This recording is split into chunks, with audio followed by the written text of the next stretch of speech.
Our minds are constantly engaged in a series of internal dialogues, and these internal dialogues create reality. Yeah.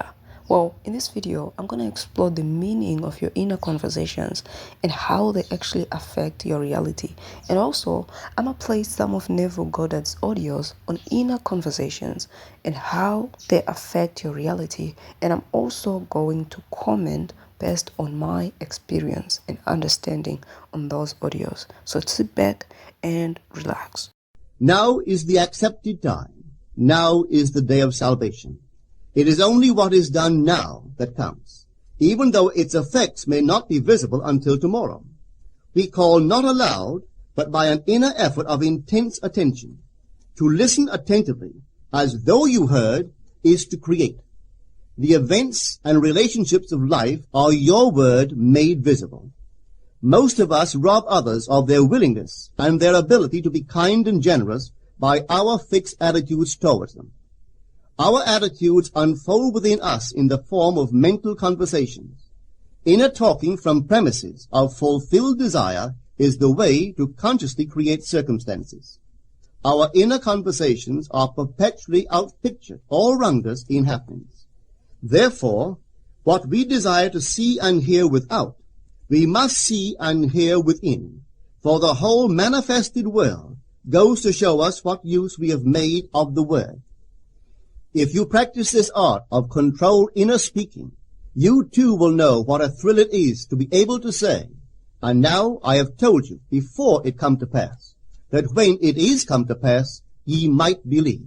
Okay, so before we move forward, I just want to point out a few points that Neville just talked about.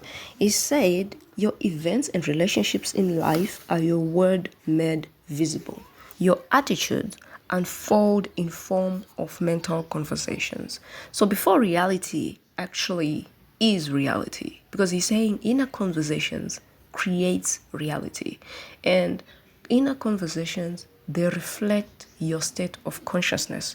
Your inner conversations, they unfold, reflecting your attitude towards life before life actually happens. So it is our attitude towards life that creates reality. How you react when you apply that job, when you see that new person, your attitude towards that person before you actually interact with that person. We already have a certain attitude. When you apply that job, we already have a certain attitude whether I'm really going to get that job or maybe I won't. That attitude, those inner conversations, they reflect where you are consciously. And so that creates reality. You know, we have those people that we meet and sometimes we actually interact with that person and that person has been pain in the A. And it's just like you always have those inner conversations that are negative from time to time to time to time whenever you meet that person.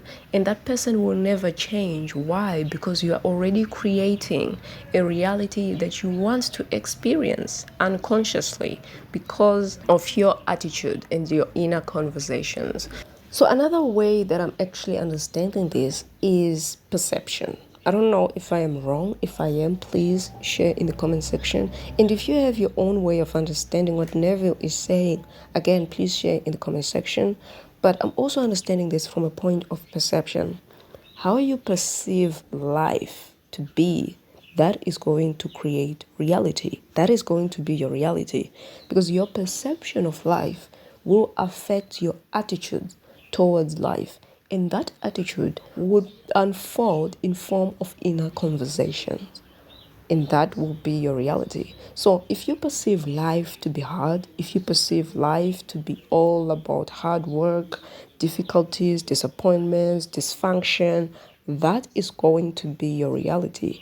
But if you always have this perception that life is for me and I am the person that I want to be, or I'm going to be that person no matter what, and you have this attitude that reflects that you know who you are and you know you're going to be that person no matter what, no matter the situation. Because again, Neville said it may not happen today, but what you do now, your attitude right now, your inner conversation right now will determine the reality you will experience tomorrow.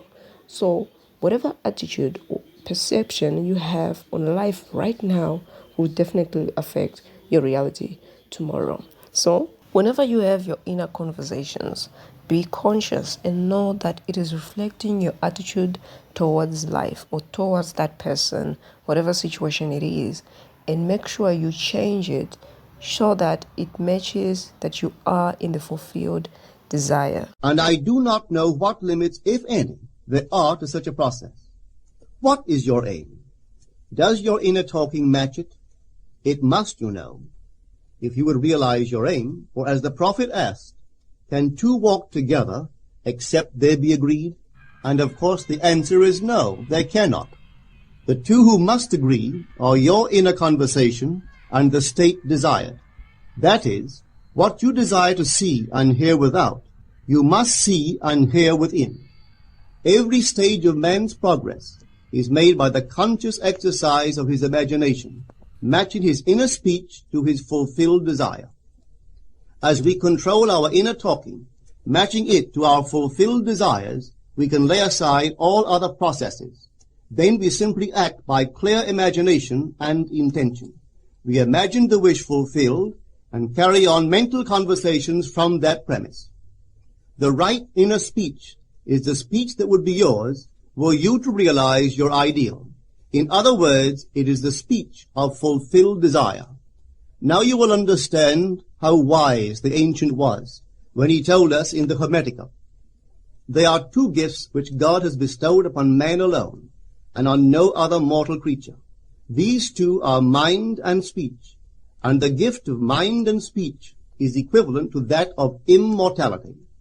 If a man uses these two gifts rightly, he will differ in nothing from the immortals.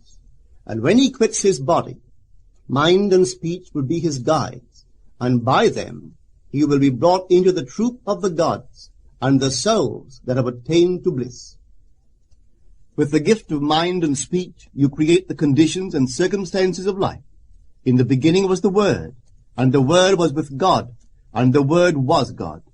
The Word, said Hermes, is Son, and mind is Father of the Word. They are not separate one from the other, for life is the union of word and mind. You and your inner talking or word are one. If your mind is one with your inner conversation, then to be transformed in mind is to be transformed in conversation. It was a flash of the deepest insight that taught Paul to write, put off the former conversation, the old man, which is corrupt, and be renewed in the spirit of your mind. Put on the new man. Put on the new man and be renewed in the spirit of your mind is to change your inner conversation, for speech and mind are one. A change of speech is a change of mind. So the question is, what is it that you want to experience? Who do you want to become? Your inner talking must match that fulfilled desire. Remember, inner conversations create reality. You create by having inner conversations, because your inner conversations, they reflect where your mind is, they reflect your state of consciousness. So ask yourself, what is your aim in life? Who do you want to be? What is it that you want to experience? And make sure that your inner conversation match the fulfilled desire. Don't be a hypocrite where you want to experience something, you want to be a different person, but then your state of consciousness is saying, I'm totally the opposite. I can't be that person. Life is hard. I can't experience the life that I want to experience. You create your own reality. So make sure that your inner talking, your state of consciousness reflect the person that you want to be, reflect the experience that you want to experience. So Neville also said that you have to use your imagination to visualize what you want to see and what you want to hear were you in the state desired, so that it is easy for you to have your inner conversation reflecting that you are already in the state desired. So if you have been practicing whatever law of attraction techniques, thinking that, yeah, I have tried everything but nothing is working, check your inner speech, because it is your inner conversation that is going to reflect where you are consciously. Your inner conversation is a sign, it is a symptom of where you are, of where your mind is. So if you think that you have successfully transformed your mind to be in the fulfilled desire, but your inner conversation is negative, your inner conversation is not reflecting that you are in the state desired, then you're fooling yourself. You have to check your inner conversation and talk as if you are in the state desired. Talk, have those conversations reflecting a fulfilled desire, because your speech reflects your mind. And to be transformed in mind is to be transformed in inner speech. So you must know exactly what you want and then use your imagination to create a scene that says you are in the state desired. And so as you do that, you have to be conscious of your inner talking, because when you visualize yourself in the state desired, it should change your attitude towards life. You should react as if you are in the state desired, which means that attitude will unfold in the form of inner conversations. So if you have successfully shifted consciously from this 3D to the version of self in the state desired, your inner conversations should reflect that. You should let go of this version that you don't want, this version of self in the 3D, and create the version that you want to experience by using your imagination and by using inner conversations that reflects that you are in the state desired. Neville also talked about John 1 verse 1, which is, in the beginning was the Word, and the Word was with God, and the Word was God. Mind you, when you look at how God created this world, he said, let there be light. He knew what he wanted. So number one, you should know what you want and be clear about it. When he said, let there be light, he knew what light is. And so he commanded it, let there be light. So your inner conversation should reflect that you know who you are, you know what you want, and you command it. Your physical world is a delayed reaction of the internal reality. So once in the internal, you occupy the state desired in such a way that your mind is fully transformed, and so is your inner conversation. That version of self will be expressed on the screen of space. Now is the accepted time. This is the day of salvation. Whatsoever things are of good report, think on these things. For your future will be formed by the word of God, which is your present inner talking. So it's not only about your thoughts, it's not only about your feelings, it is also about your inner conversation.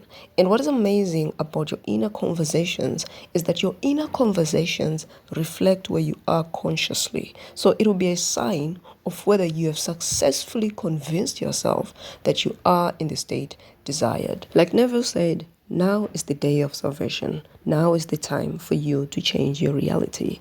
I know maybe your life has been dysfunctional. Disappointment after disappointment. You feel stuck. You feel like you're not going anywhere. Well, let me tell you the good news. You can change that. You can change your reality. You just have to put yourself in the state desired and be conscious of your inner conversations and change them, making sure that they reflect that you already are in the fulfilled desire, because you are a creator.